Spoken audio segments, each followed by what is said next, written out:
Welcome to another episode of Constantly Calibrating. I'm your host, and I'm a little peeved this week. My name's Brad, and I'm kind of tired of the entitlement in the industry, and I think Josh and Justin are too. I say industry, but I mean gamers, the consumers. Yep. I'm just hitting this nail on the head right now, so that you know where we're going with this week. We're coming in hot. We're coming in hot. I apologize because I do not know where Thad is. I did not check on that before we started. Ryan's not feeling well. Thad messaged me that he wasn't able to make it, and honestly, I already mentioned to him when he was here yesterday recording stuff that kind of until we can get his mic situation upgraded, he might have to sit out. All right, so noted. All right, so I just was my lights before we not start. On, so I'm gonna quickly... I just want to let everybody know I bought some celery. The reason why I bought some celery is because we kind of gave up bread in this house, and I still have peanut butter, and I don't want to be the guy that eats peanut butter with a spoon. Why didn't you give up bread? Come on, man. Bread makes you fat. Bread does not make you fat. The wrong kind of bread makes you fat. The wrong kind of bread, and also, the wrong kind of everything makes you fat. Point is, I bought it purely for a mechanism to transfer peanut butter into my mouth. Right. But celery as a snack's not bad. No, I actually enjoy celery with ranch when I get it with my wings. So on with the rant. Holy crap, we got an eye reaper right at the start of the show. What? This is... Man, it's the apocalypse coming? I'd just like to say, you should try the 15 grain bread. Don't go 14 grains, you have to go 15. 16 is also too much. Right there. I haven't seen 16. But if I get that, I'm gonna start getting peanut butter and jelly again. And nah, man. I've been doing better. I've been losing some weight. So I don't know. I'm gonna keep with it. See, I I had like mushroom pizza and then Moe's today. It kind of broke it. Yeah, that doesn't. No, I do that with like tuna salad. So I'm not. Anyway, so we're kind of hot. We're kind of mad. But we do have some news before we get into why I want to curse so much this week, and I'm trying to hold it together for a little longer. Yeah, I'm gonna have trouble holding it together, and so let me look at our document here. Actually, right now, we saw some rumors. Justin saw this right before we went live. Assassin's Creed is coming back this year. It's due to come back this year because we didn't get a new one last year. And it's called, the new one looks to be called Assassin's Creed Empire, and it looks. I want to say, I am jumping, and I'm probably jumping. I'm gonna show this page off, by the way. Show the page off. I'm sorry, working on it. Don't do it. I'm guessing Egypt. No, I'm literally showing it in stream. Egypt. Oh, gotcha. Yeah. I mean, we already knew that it was going to be in Egypt. But now we're actually seeing, like, yes, confirm this is what it is. And God, I love how the robes look. Yeah, they look really good. Robes I like are the gorgeous. Yeah. By the way, is it really hard for anyone to not take the outfits in Breath of the Wild and turn them all white? I really want to do that. I just like how they look in white. Honestly, most of them just look better. But you know what? I'm looking at this image and I'm just wondering to myself, what the hell is he going to climb? Pyramids and the Sphinx. A few Anubis statues. All right. I'm transitioning as a bad. I mean, we don't really have anything else other than that. I guess it's an E3 leak, but like even like the way Empire is written, it looks kind of Egyptian-esque. Yeah, so I mean, it's nice we got a year off of Assassin's Creed. I think Syndicate's one of the best games they've so far made in the series. So if they can capitalize, move forward, I think in the post 3 series. Yeah. No, maybe. No, Rogue's good. Rogue's really good. People kind of like overlook that one. So, moving on. Justin, you had some non-spoiler I can't speak this evening. Non-spoilery Iron Fist impressions because you watched the whole daggum thing and I haven't even started yet. Man, that's what I do with Netflix shows that I kind of regret it. I will start off by saying like I don't want to ruin people on it. If you like the Marvel Netflix things, you're probably going to watch it anyways. But Iron Fist has set the low bar for the Netflix series. Wow. Okay. Like how low? Are we talking like... It's definitely the most lackluster one of the series. Below CW stuff even? God, Some of the 'Cause I don't- CW stuff is good. There's some things I You know- consider much better than this series.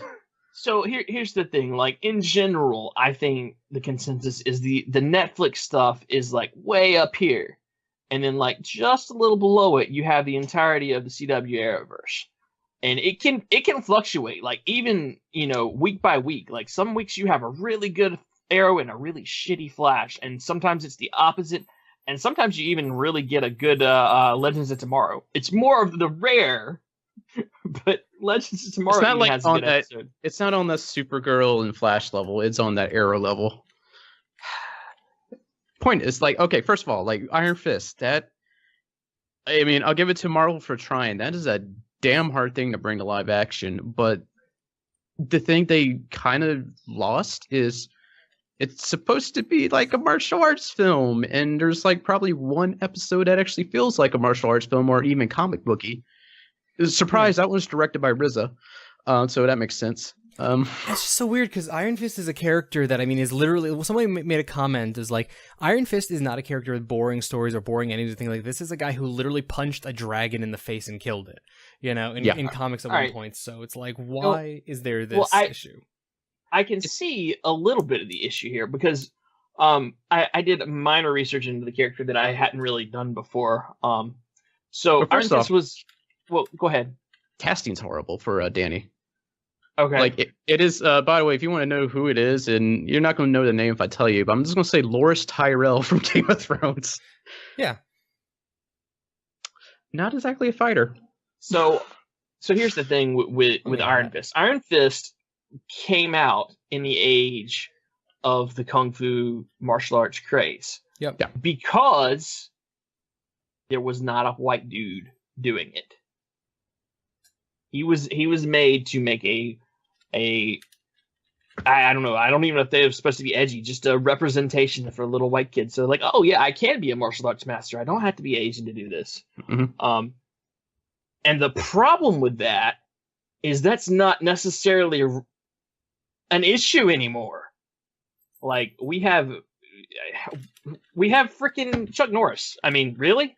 Yeah, but Marvel kind of likes to branch off and have their own thing. So this is supposed to be their entry to a martial arts show, and it doesn't capture that. I mean, I don't know if they're trying to. Like, God, most of the time you're in a freaking meeting room.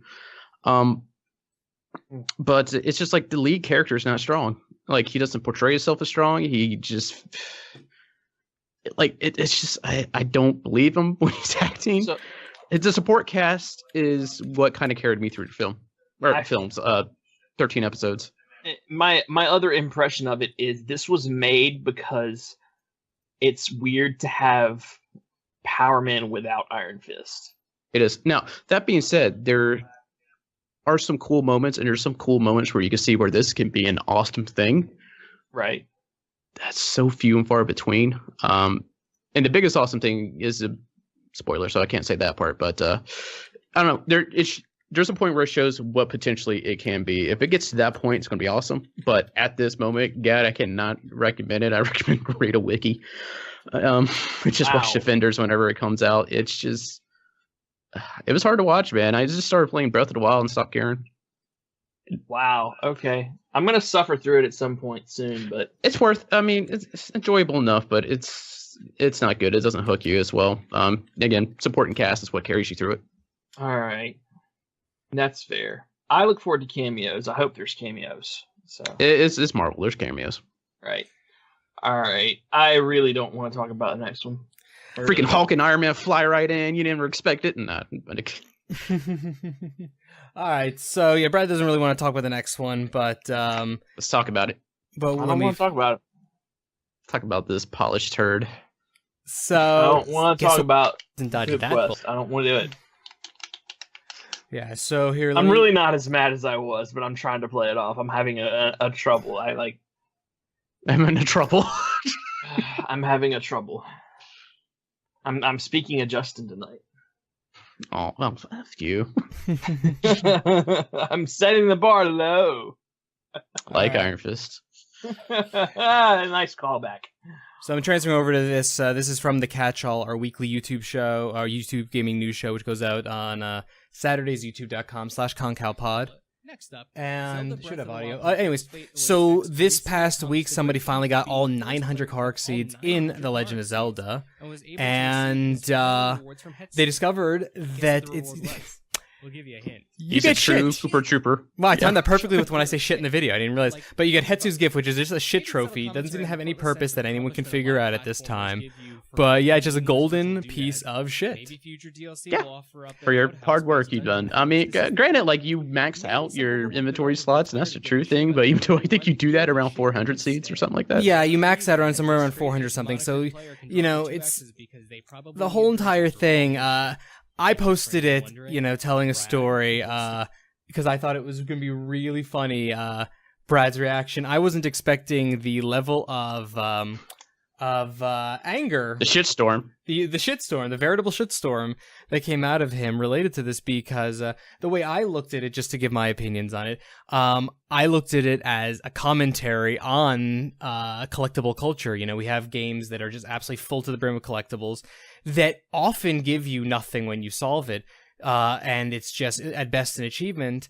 This is it gives you something and then mocks you for having done it, and there's something about that I really appreciate. I do. Thank you, Nintendo. Well, just continuing to troll, and now they're just like they're letting you know, like, yeah, damn it, we're trolling you.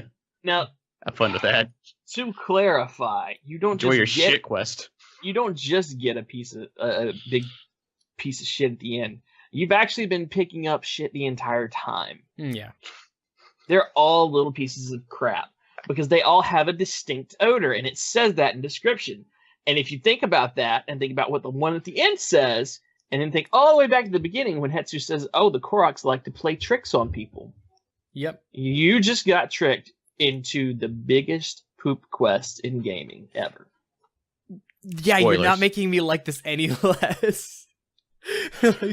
And so I'm not really, really angry about it anymore. And I did get angry about it. And I guess what? I didn't attack developers either. And that's the big thing. Brad was furious about this, but you know what? He bitched a little bit on social media, and it was directed, and he actually, you know, I make fun of him for quote unquote overreacting to things a lot of the time. I do. I get hot over stuff because I don't like it. I make fun of him for this, but the thing is, Brad still is like, he's yelling in our office, essentially in our Slack chat or on his Facebook page. He's not attacking anyone. He's not tagging anyone and not attacking anyone, which leads us into, well, yeah, okay, me occasionally, but that leads us into the most overdue topic in ConCal history, something we probably should have tackled years ago. We may have touched on this minorly, but the amount of bullshit that we've seen in the past 2 weeks is uncalled for to such a degree. So I wrote this out, and I'm just gonna kind of read it mostly verbatim to you. Yeah, go ahead. And these are my thoughts on what's been going on. So gamers need to calm down and stop looking for first impressions on social media and going batshit crazy on gaming publishers, developers, creative teams, and others involved in the process. There is a massive, massive issue with entitlement from consumer gamers today, and people taking the issues from minority experience as the end-all be-all of what's going on. And I kind of rephrased what I just said twice there because it's that important. I would agree with you. Here's my thing. Question your developers. Have meaningful input and discourse with them as best as you can, given the communication means available, whether it be Twitter, email feedback, forums, whatever. But don't go to their damn house. Don't send them threatening letters and stuff like that. Don't do that. Don't you use these channels available. Them and don't do all of this ridiculous fucking shit. Because the second you start trolling or memeing, yes, even memeing to a degree, or God forbid, threatening over a fucking game, you need to take a step back. You need to reevaluate your priorities. You need to stop gaming until you're straightened out and figured out what's going on with you that this is such an issue, because you're going to paint everybody who plays games in a bad light. No, and I don't think I'm exaggerating. No, I don't think you are even slightly. But, we have to recognize that gaming is way more popular than we ever would have imagined it could have been. It's a huge industry, billions and billions of dollars now. It's just part of culture at this point. It really is, but because of what's happened in the past, and because it still was only in the past 20 or 30 years that we've grown up as an industry and an acceptable hobby, we still have that stigma from when we first started attached to us. Mm-hmm. When there were adults around and they were like, oh my God, Mortal Kombat is the worst thing ever. People, what are you doing? You're putting blood in a video game. You're killing people in a video game. We still have that kind of mentality about the entire industry. Anyone who games, there are people out there who still view us that way. There's a reason why the term murder simulator is still used by a sizable portion of the population as a generalized commentary on video games, while these same people are also playing cell phone games, not understanding that's a video game. Okay, I'll think too, like, is this, as far as like entertainment mediums go, like gaming's like the only one that kind of like flashes out this bad. Like, no one has anybody made death threats over a movie or showed up at their house? I mean, imagine that was one maybe thing in the past, but that's one thing I do actually want to touch on as we go. I feel like gaming is definitely the strongest center vitriol of this rage on social media. It's definitely the strongest center point of it because gamers are passionate by nature, but yes, I've seen stuff in the last couple of years pop up over films. I don't think, I mean, you're not seeing, the person who did, CGI face stuff for a fucking movie.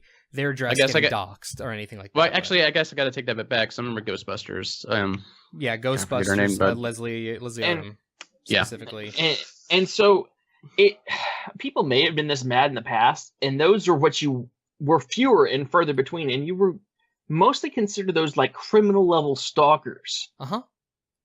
But now in the age of the internet medium and anonymity and just sheer ease of getting your voice out there, whether you're wrong or right, it's taken a toll, and it's changed the way not just some people respond to this. That people see other people doing this and they're like, well, if they can talk about it this way, why can't I?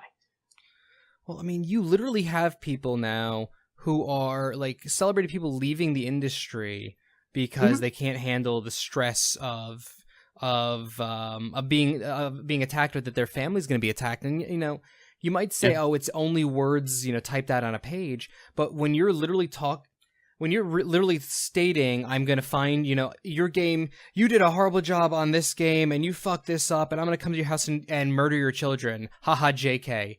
You still threaten to murder someone's child.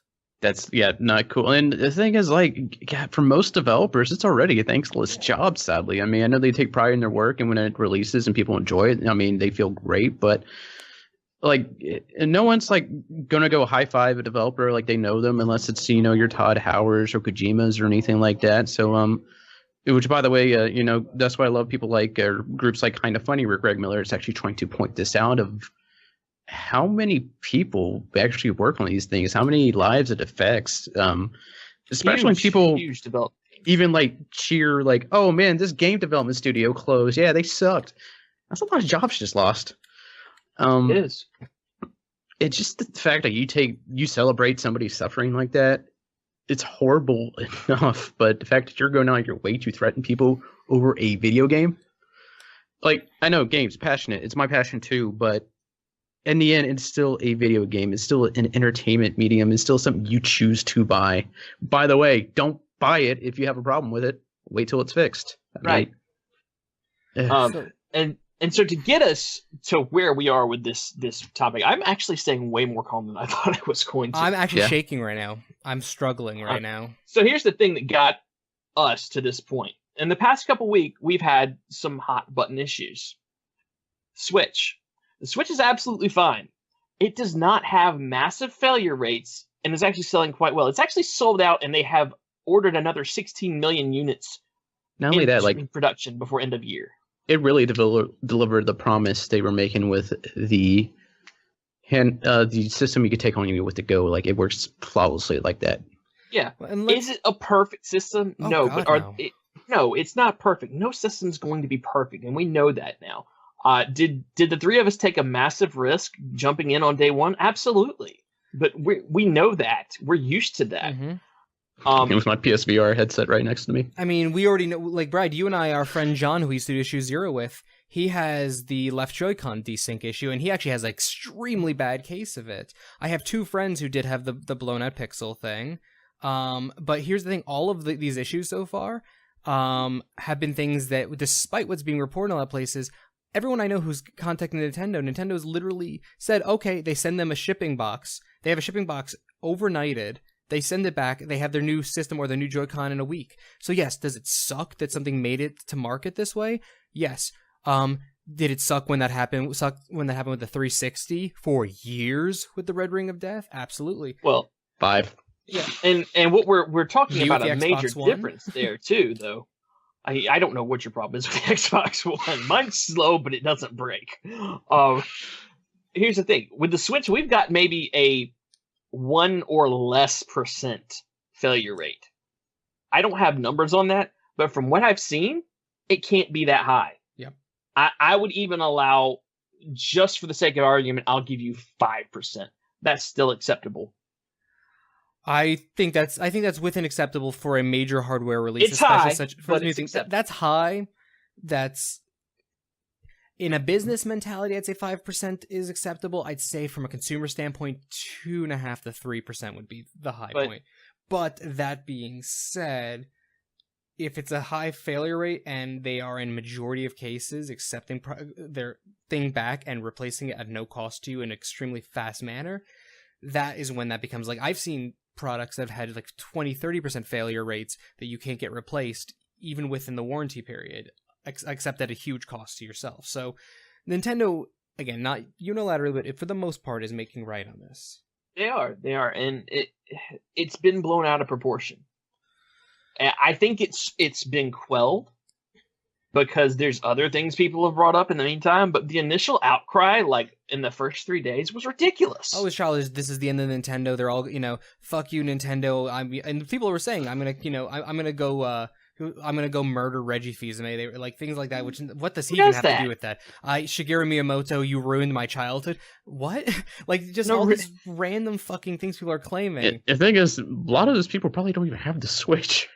Yeah, no, most of the people bitching that I've seen so far get asked, do you have a Switch? Well, no, why would I have a Switch? Why would I buy that piece of garbage? Then why are you fucking weighing in on how good it is? You're literally reading articles online and then either twisting the positive words to negative, or you're just taking the hit piece articles, which, I support gaming journalists reporting on all sides. They should report on all sides. And there's no question about that, but you're literally, a lot of this news is sensationalized, and I don't know why people don't fucking get that. It's sensationalized to get clicks, and that is fine. News is entertainment in this day and age. There's nothing wrong with that. But you need to fucking take things with a grain of salt and not trust things at absolute fact, and play things yourself. By the way, we're gonna have to get the Mass Effect as soon as possible because I'm gonna be like losing my mind. So on the same side of things, people lost their shit over Zelda. Mm-hmm.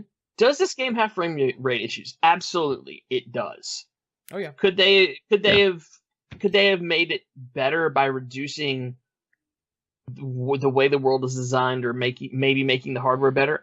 Probably. But guess what? Does this really affect the gameplay? No. I had one instance in over 80 hours of play. It's probably over 100 now. I don't know. I didn't check. Of an absolute frame stop to 0. Mm-hmm.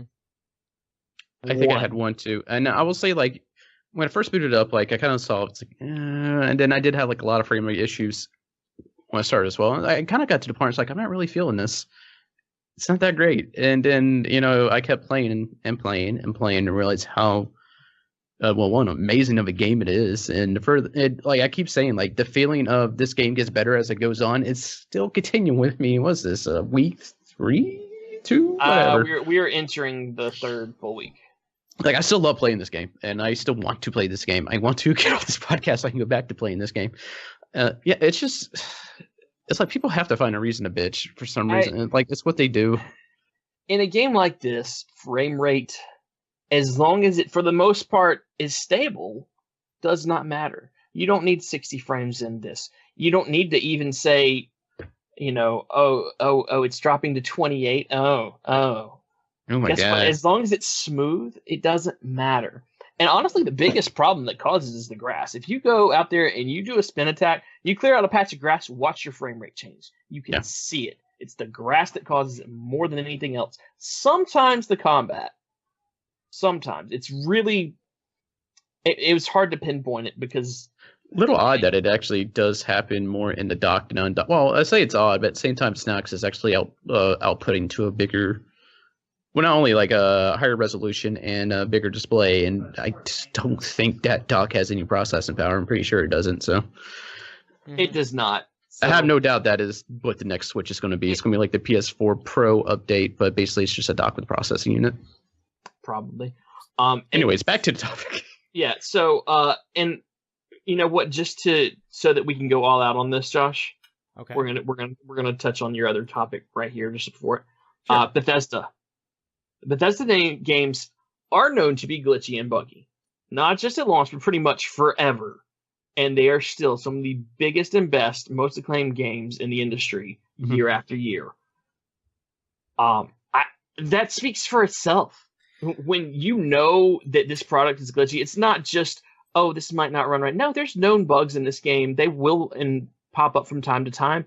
And it still sells millions and millions of copies, and people still laud it over and over. Well, here's the thing with like, let's look at Skyrim Elder Scrolls in general, or Fallout. There's like Kotaku does a thing called a highlight reel, and Rooster Teeth or Achievement Hunter used to do this thing called Fails of the Week, and it showed off like mistakes people made, but it also would show off weird glitches and things like that. Is what both shows have done or have done, and you would see a glitch from Skyrim appear on something, or a glitch from Fallout, or one of these things appear, and you know what the response in the comments was?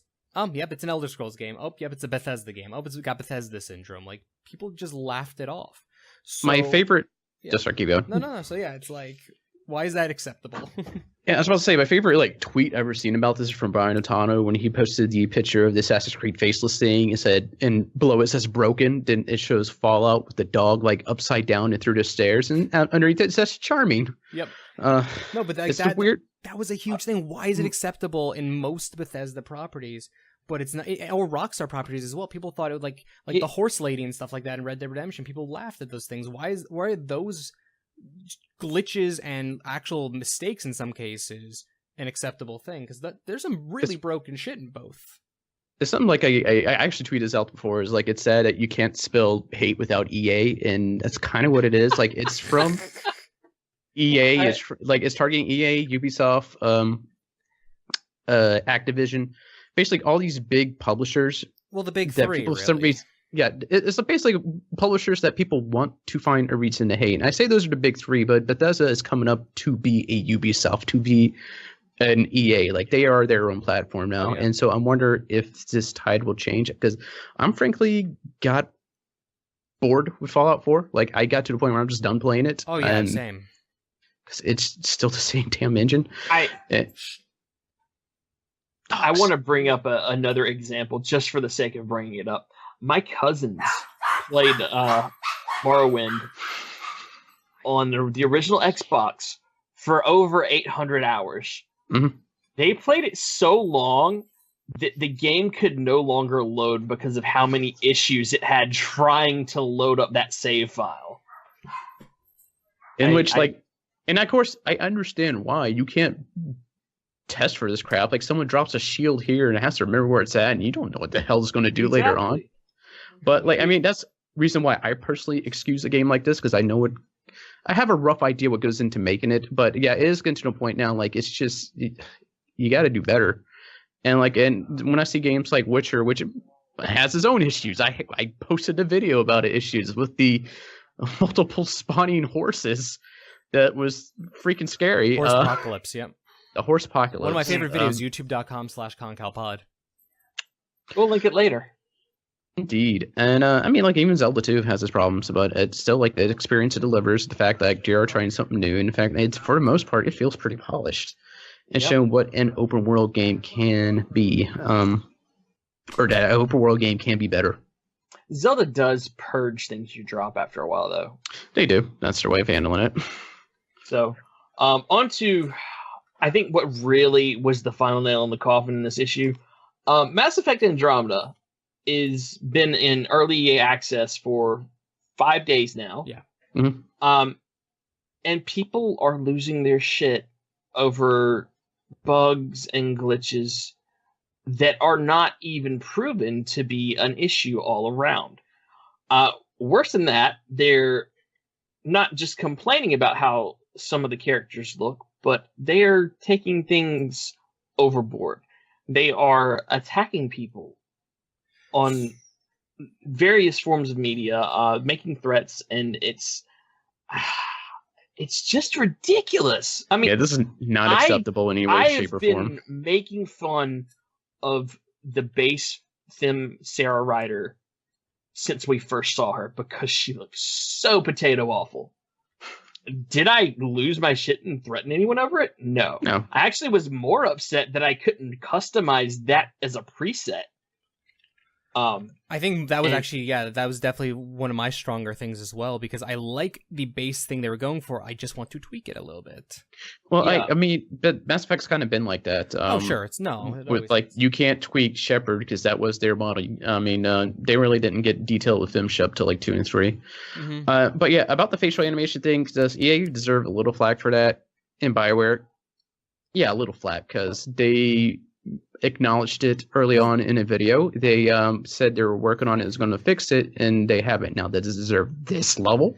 Like, hell no. The thing is, it deserves constructive flack. Like, literally, it started out perfectly fine. Yeah, there were some assholes attacking and things like that. For the most part, people just responded with, that looks like crap, how are you going to fix it? Or, okay, how is this going to be fixed? Like, those kind of questions. Or, you know what, unless you can prove that you're going to fix this, I'm not going to buy your product. Those are perfectly and even with a little bit of, there could be a little anger in there. There's totally understandable, like a little degree. What happened over the fucking weekend? And I don't have her name, and I'm not going to give out her name anyways because it's a known thing. Kotaku wrote a brilliant article on this. Go read it. But essentially, a person who in her profile had herself listed as a lead animation director. This was since stated by BioWare was not actually the case, but she got a hit piece written by this Gamergate related website that was known for attacking people back during the height of the Gamergate stuff. Was known for it, and they wrote a piece and encouraged people to attack her. And the comments, oh my god, I've read through probably every fucking. I never went to the actual website. I read comments that people had clipped in images. I'm not giving them one more click. The comments were things ranging, from fuck you, for ruining this game, fuck you, I hope you die, to how about I how about I fuck your face so you learn how to fucking smile. Like, to that degree of vulgarity, and there was worse even than that. Yeah, it's not because these people are so goddamn just bottom level scum, and they're so timid too. Because you ever approach them? Oh god, they're like, "I'm sorry, I was joking." Like, Alana Pierce actually made fun, pointed this out in one of her videos too. That not that well, yeah, she gets attacked for her being on IGN to the point where people straight up say, "I'm going to rape you," and then she actually told on. She actually a kid like posted it with the Facebook. She's the one who contacted her mother, right? Yeah, she contacted her mother through Facebook because it was easy, and then like of course the kid's like, "Oh no, I didn't mean it. I was just joking," and yeah, like the problem. So we're gonna get into what I believe is some of the cause of this shit. Yeah, I still want to just the back to this thing. So okay, let's say hypothetically this woman was responsible for the animation thing. She's not, but let's just say let's give a hypothetical and say that she was. Sure. You want to know what let's talk about the proper way you could approach this. You could say, hey, I don't appreciate the work you did on this because it is not what I expect from Mass Effect and the quality is low, and you know what? You ruined my chance of buying this product. Thanks a lot. A little angry, but that's an acceptable level of anger. Threatening someone's not.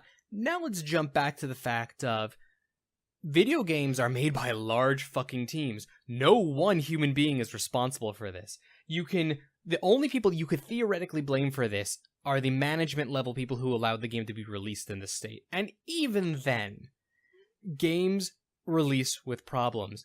And my final fucking thing I'm going to say specifically Mass Effect, name me one goddamn BioWare game that has actually had good facial animations or and above average body animations. Most of their games are stiff.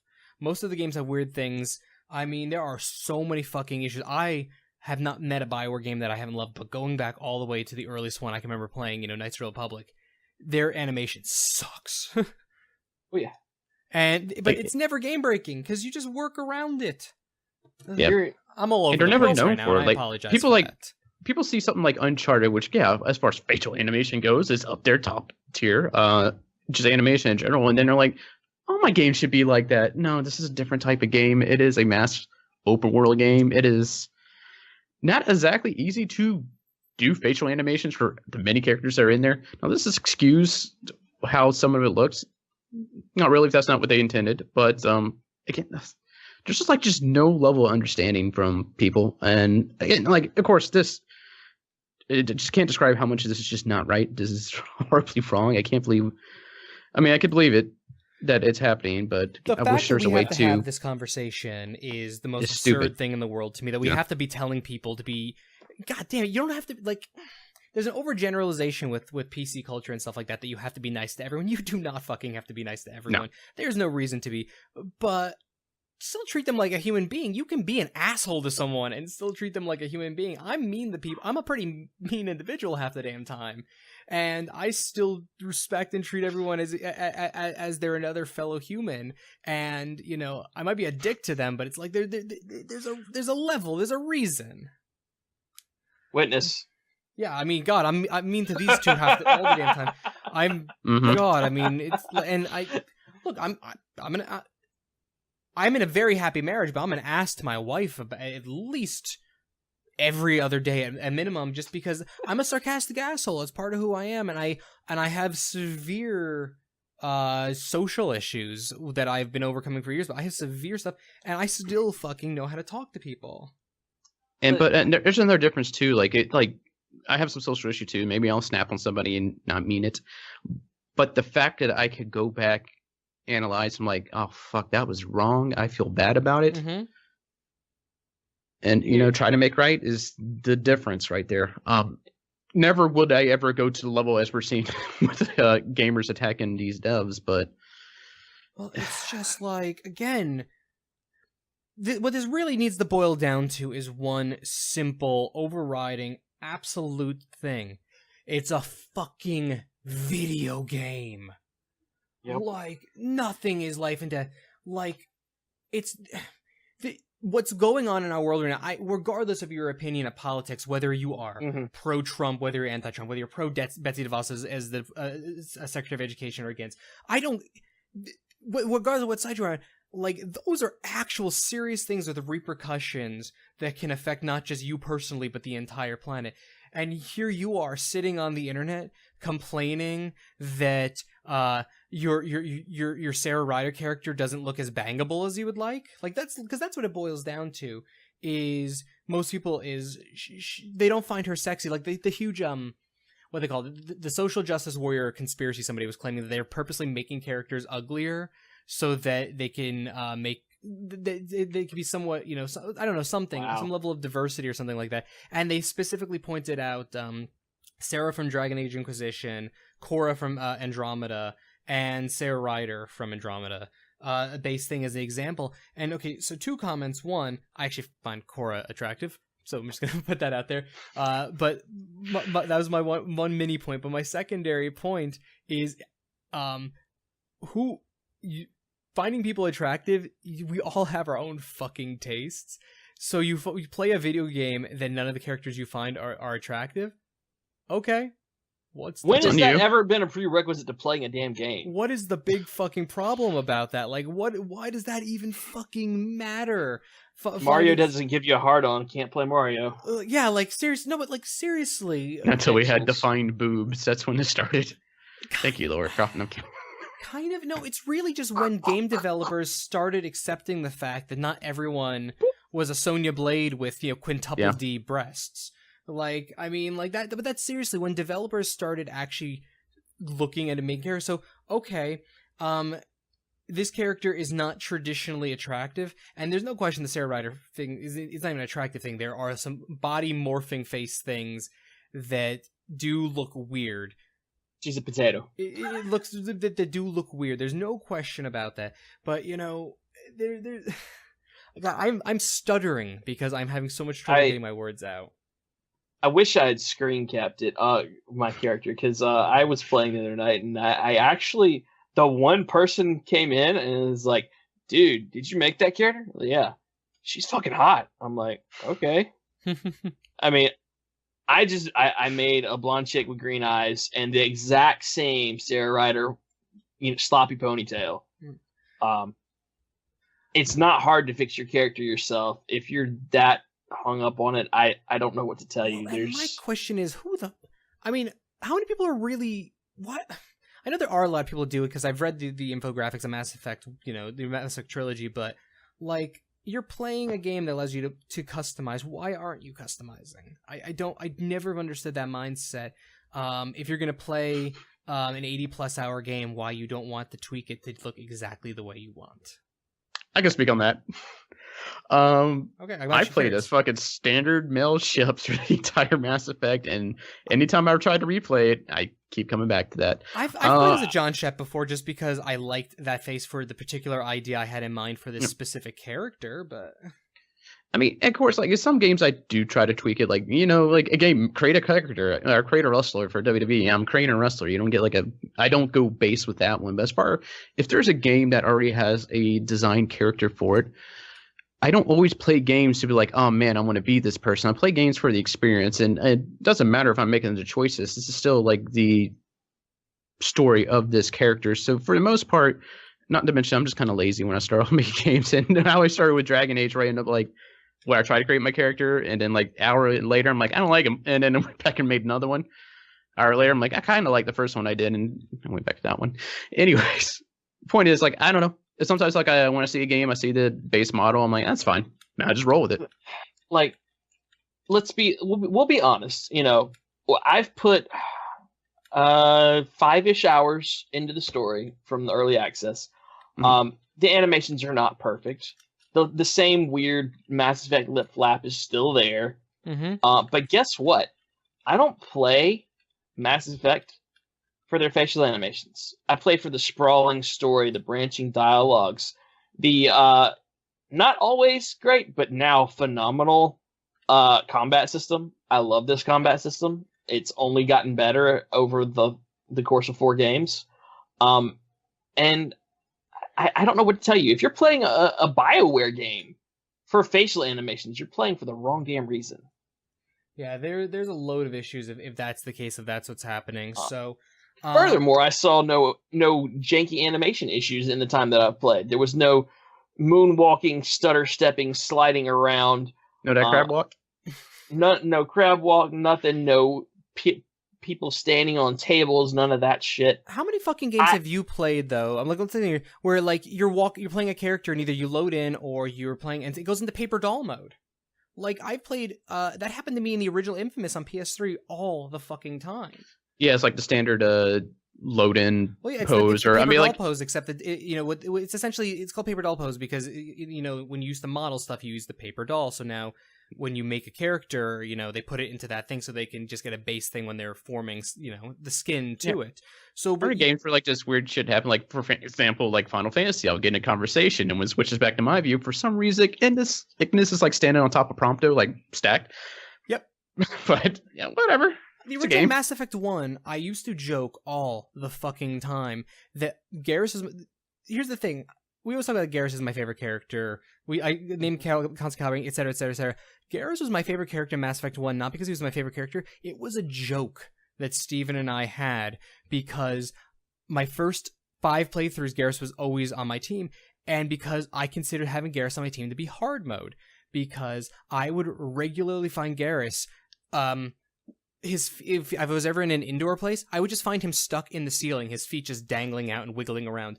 That happened to me 100, 200 times across 5 playthroughs of Mass Effect 1. Literally, it always happened with him, so it was a joke to my favorite character, and then he eventually did grow into my fave, but it's like at the same time, it was like he was such a broken fucking animated thing, and you know what? That didn't ruin my experience. It was a little immersion breaking, a half dozen times and frustrating, but it didn't ruin anything. He still stares at his feet and doesn't shoot enemies in 3, so. Yes, no. He might actually be worse in 3 than all the other games somehow, but which is why I've always joked that they purposely put bad AI into Garrison, that like there's something deep in the code for that character, but so it's possible. But so one of the things, at the end of this topic, I want to try to like figure out, because has gaming culture always had a toxic underelement, or is this something that's really only popped up because the anonymity of social media? It's social media. It is absolutely social media.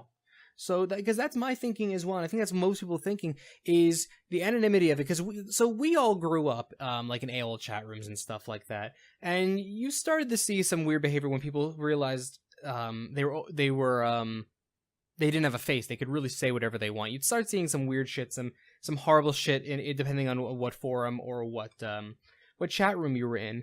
But most of us still grew up understanding how to talk to people. I worry that, and to be clear, a lot of the people who are being these assholes are people our age or even older. There are plenty of that. But I feel like a lot of people who really kind of grown up on the internet, truly grown up on it with social media, never really learned the lessons of how to properly converse and deal with people. I'm not saying that they're not social people. They could be the most social, loving person, but they never really learned how to manage themselves in a social media environment. And it's weird that those of us who didn't grow up with it, I feel like actually had a leg up on learning how to deal with others. Yeah. I might be stretching this just a little bit. I feel like, and I really don't want to get into a socio-political religion debate here, but like, are some people just not taught how to be a decent fucking human being anymore? I mean, I grew up in church. Working in a school district, yes. Like, I don't. Where have we lost it? I mean, I'm Southern. I grew up in a church. Maybe that's just how I was raised. Be a decent person. Don't be an asshole. I also have had to overcome being brought up in a very racist area, and it was difficult. It was difficult because racial things, sometimes you don't realize you're racist until later on, until someone calls you a racist. No, but I mean that happens. I mean, honestly, I grew up in a school that was 15% black, 2% other minorities, and everybody else was white, mostly middle class, well-off white kids. So I didn't have any other thing. It wasn't that I was taught to be racist. It was that your world, things were my world was so small and so centralized that you had no frame of reference. And you would think with the internet, it would actually grow people's worldview to see, there are so many different types of people. But it's now saying, it's like, there's so many different types of people. Fuck them. Like, but it's like they can post something. I can post something. They can all see it at any time, and when they see it, they're gonna get pissed. It's the love of fame as well. Like, I love that YouTube and Twitch and these things exist, and Twitter. They give me the ability to essentially build a career doing, frankly, nothing. I mean, I like clear. I put a lot of work into this site. We all put a lot of work into this, and people who do a lot of stuff put a lot of work in this. But when it comes down to it, this is a skill set that the skill sets we use would only exist on a film set 15, 20 years ago. Like, these are things that you would need specialized training, things like that. So I love the openness and the ability to do this, but at the same time, it really created a culture and a mentality of me first, me get fame. I go out there and I exist purely to get love and adoration. And love and adoration does not mean actual love and adoration. It means people following you. And that's all. Not only that, like, some parents don't get it, and it just seems like more parents are more hands off now than ever. Oh yeah. Yes. So there'd totally be something with it, but just like a lot of, it's like there's other kids just browse forever, not even, just completely oblivious to what they can find online and which groups they could talk to and stuff like that. So I got into a conversation with a mother at a gymboree once. She had a kid the same age as Roran, so like, at that point, I would say 14, 15 months. But she also had her other kid in the waiting area, waiting, for the gymboree session to end, and he was like 5 or something like that. And the conversation of screen time came up. It was a question asked by the gymboree teacher, because they always ask questions, and she asked, so what are people's thoughts on screen time? Just trying to get a healthy conversation going while the kids are playing. And this mother did not know what that term meant. So, okay, fine, you don't know what that term meant. That's no big deal, no big deal. So we explained it. Oh, well, some parents, believe that you shouldn't, before a certain age, your kid should never have a screen in front of them, never have an iPad, never have a TV, never have this. They should exist in the real world and be this. Other parents believe it can be a good teaching tool. And she's like, oh, well, I've just let him do whatever he wants since, I don't know, he was maybe 2 years old. He, does what he wants, and, he plays his games and stuff like that. And being a gamer, I was curious, what do you let your kid play? And she starts listing off almost exclusively mature-rated games for a 5-year-old. And okay, fine, your values shape who you are. I play games really young and stuff like that, and things like that. So, not that Hold on, young, Brad. not- Were those shock dice? Because I know better, because we worked at GameStop, and holy crap. But I'm saying, like, okay, so fine. 5 though. 5 is young, so I'm saying, like, I play games young, and that's I'm saying we've seen that. No, I saw that working times. at GameStop too. Probably. So again, being the inquisitive person I was, I asked, okay, just out of curiosity, have you ever watched these games or the shows your kids watching? She's like, well, why would I do that? They're fine. Literally did not know why she should ever look at. And here's the thing, and that's the problem, with what parenting leads to, which leads to these kinds of cases with kids growing up. And again, we've already mentioned, there are way older people who are older than us who are doing a lot of this shit. But the reason why this problem is going to keep perpetuating, or at least part of it, is because parents who don't have an awareness of what their kids do. Like, because of who I am and the nature of what I do, I'm always going to, and I know Brad will be the same way, we're always going to fucking know what our kids are playing and have probably played it ourselves before they ever go hands-on with it. And like even like as I try to work at GameStop near my later years, I actually try to educate parents more about that. And when they buy and rate a game for their kid, I got to the point where I just don't read the back. I actually go to the ESRB site where it actually explains why this is in the ratings. Like, oh, there is scenes of intercourse or something like that, or there's a scene where someone chops somebody's head off. Like I go to the point where I just read that description out, and that actually had turned so many. Well, because just reading crude humor and stuff like that or sexual situations means jack shit, because a lot of us who grew up with shows that had sexual situations growing up know that could just be a person like touching a covered boob at that. And... Oh, by the way, that was actually mostly the game changer. Oh, it has nudity. Oh, no, you can't have this game. That's my favorite thing. God, Can I get Mortal Kombat instead? We had a kid at Walterboro that used to try to get away with stuff like that because his mom was a little flighty. She's nice. She was a good parent, but she's a little flighty. She didn't understand it. And we basically had to teach her like what he was capable of reaching and seeing through Xbox Live and in these video games. And there was more than once that she jerked him up and took him out of the store. But she became one of our best customers because we taught her. So, and I mean, it is the parent's fault to a degree, but there's a disconnect somewhere between the publishers and the parents too. I don't know how to fix that. Well, and I'm not saying it's 100% an issue, but it is there. It's kind of getting further and further away from that as things are going more digital, or you just buy something off of Amazon now, and you don't really get to interact with somebody to tell you about it. You just like, my kid goes, I want this, and you just like, click, purchased. There are a lot of issues, and the thing is, though, there are tools out there, but people aren't aware of the tools. The problem is, ultimately, and this could lead to a whole other topic that I don't have the stamina to fucking get into. I think we just got into a whole other topic that we were planning to get into. We did, but it still feeds into, this could be a whole other thing, but what it boils down, what was I saying? What it boils down to is, I don't know. I lost that train of thought. Give me a second. I'll come back to it. Really, I think we should probably try and wrap this up. I think we should wrap this up. I'm going to forget what I was trying to say a minute ago. I'm going to bring up, though, this is less about entitled jerks. So let's wrap up the entitled thing, and then I want to go into jerks on social media just for one final kicker. So wrap up the entitled. So and really that's what this comes down to.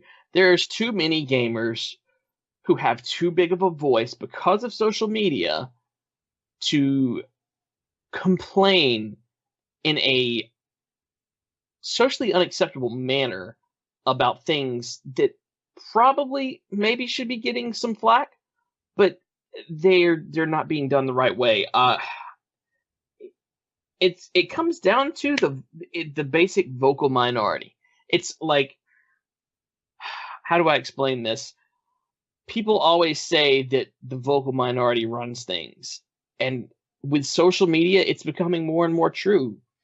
Because the rest of us are like, nobody's going to take him serious. But you have to take him serious, and you have to step back and say, whoa, you can't do that. You can't talk about it that way. You can't think about things this way.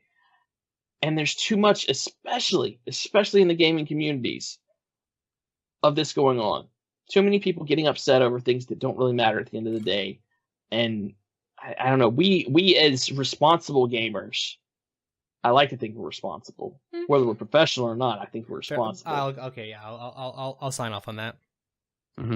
I think that it's up to people like us to make sure that they don't have their voice when they act out like that. And I think that's a fair thing. And that's the thing. It might be difficult to do. Maybe you're not so passionate on things, but you really need to start celebrating the things that deserve to be celebrated. Again, you don't like the animations in Mass Effect? Cool. You don't have to celebrate that, but find the things you do like and celebrate it, because every creator is looking for that little pat on the back for what they do right. And it's you have no idea what boost that can give them and actually lead to better products. So, boost up the people you enjoy, whether it's the smallest of small individual in creative realm or the largest company. You throw out your boosts, and then go ahead. Well, you bring up a good point there. Boosting the developers, the publishers, the creators. I love BlizzCon. I treat that's an industry event. That's for the fans. But guess what? It's not just that.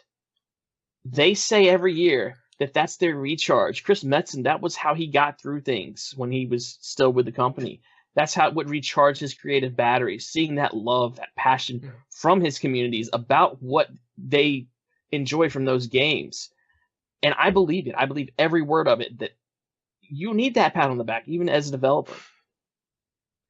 No, I think that's absolutely unequivocally a fact. You need to have that in place. You need to have that love and adoration come into you, because otherwise, what are you going to do?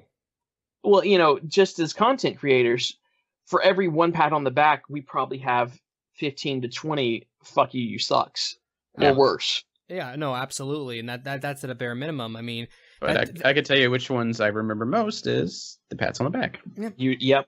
And you can shrug that off for so long, but when you don't get those pats on the back anymore, mean, even at PAX, every person I went to go see for an appointment, of course, they always say, "Hey, thank you for come by and stop by." I always made sure to say, "Well, thank you for creating this, man. I having fun with it. If it's for developers like you, we wouldn't have events like this, or just gaming industry in general." So I try to go out my way to actually thank people who are making the things I enjoy, which is kind of my message or something I tweeted out the other day. It's just be better. Be better to the people who makes the stuff you like. Be better to the people in your lives. There's just no reason you have to be ugly to anybody like this. There's no actual practical benefit.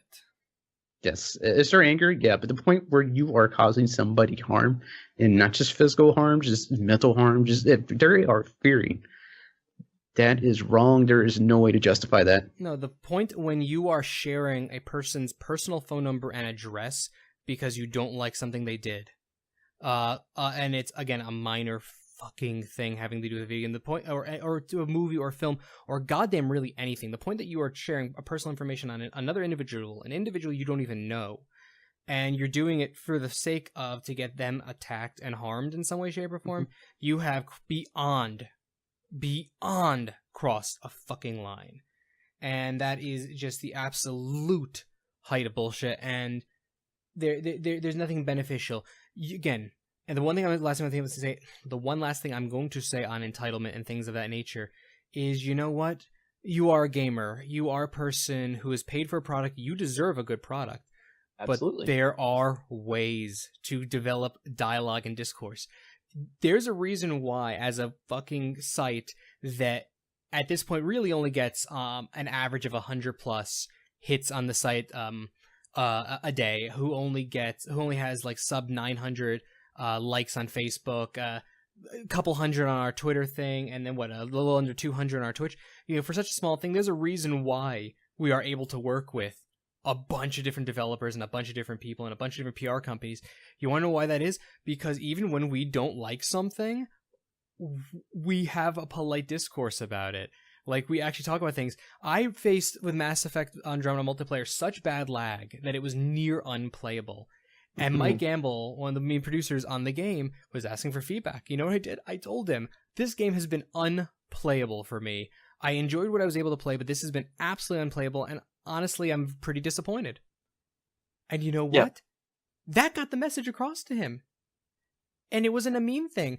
And I followed it up with, that being said, I really do hope things turn around because, again, what I had played was fun. Hopefully, this can be fixed at least by release, so I can really tap into multiplayer and give this game the attention it deserves.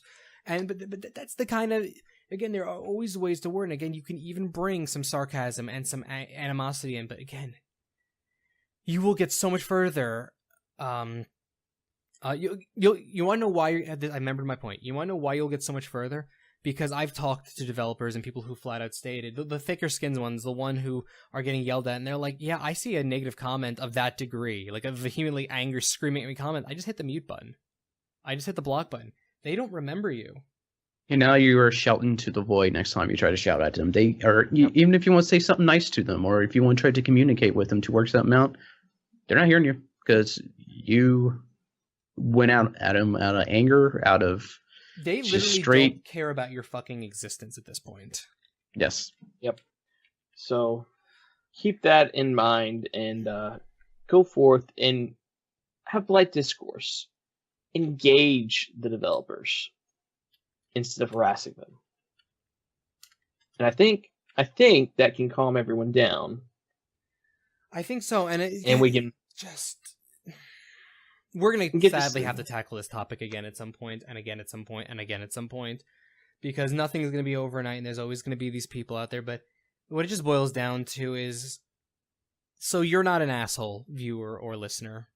Okay, thumbs up, I'm glad you're not an asshole, but there are a lot of assholes out there, so if you like something, show some love, tell people on Twitter, hey, I really appreciate the work you put into this. And then if you do not like something, just find a better way to talk to people. Just find a better way to say you don't like stuff. It's not that hard. And actually, you will feel better.